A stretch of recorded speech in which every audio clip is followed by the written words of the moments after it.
ka na ikay mawiwili. So mga par, matapos nga po inulan ng batikos ang pamunuan ng Top Rank Promotion nang niroll out nila na headbutt ang sanhin ng pagkat ng kilay ni Navarrete at hindi ito one punch galing kay Charlie Suarez na siya mga idol ang dahilan para manatili kay Navarrete ang WBO title, kung saan nagsalita na nga po mga idol si Charlie Suarez patungkol dito. Ano yan, dismayado daw siya sa nangyari mga idol, pero gayon pa man daw mga boss, wala daw siya magagawa dito. Nare-respeto daw nito ang desisyon ng pamunuan ng boxing event kung binigay nila ang panalo kay Navarrete, pero walang halong biro daw mga idol. At real talk ni Suarez, kamao daw talaga ang nakatama kay Navarrete. Ramdam daw nito mga idol ang pagtama ng kanyang kaliwa sa kilay ng Meksikano at wala daw headbutt na nangyari mga idol sa bakbakan nila. Kaya magpapasalamat daw siya mga idol sa Top Rank Promotion at sa kampo ni Navarrete kung bibigyan daw siya ulit ng pagkakataon na makalaban si Navarrete sa rematch, dahil hindi naman daw one-sided ang bakbakan. Maganda naman daw ang palitan nila ng suntok ng Meksikano. Talagang digmaan daw sa gitna ng ring.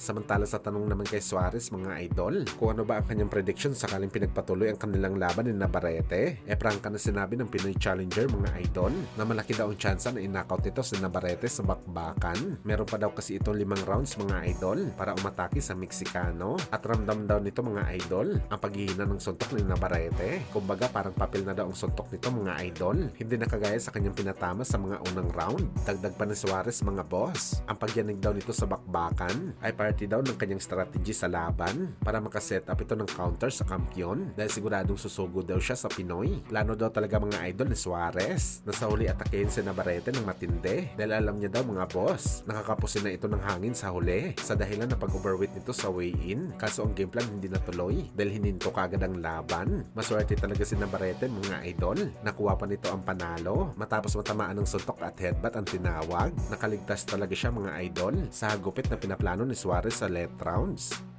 Yung fight, you know, maybe in the late rounds, I think I knocked him out.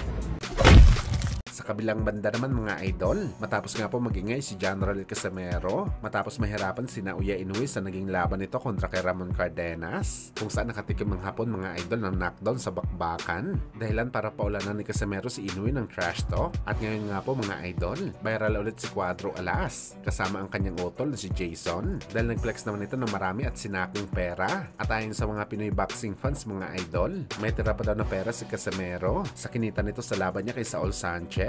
Bagamat medyo matagal-tagal pa mga idol bago ulit makahawak ng malaking purse money si Cuadro Alas, dahil sa wala pa itong laban, ban pa ito sa bansang Japan, at isa pa mga idol, wala pa itong promoter. Kaya abang-abang na lang talaga tayo mga idol para sa next na laban ni Alas. And guys, kinsa man tong nalista be?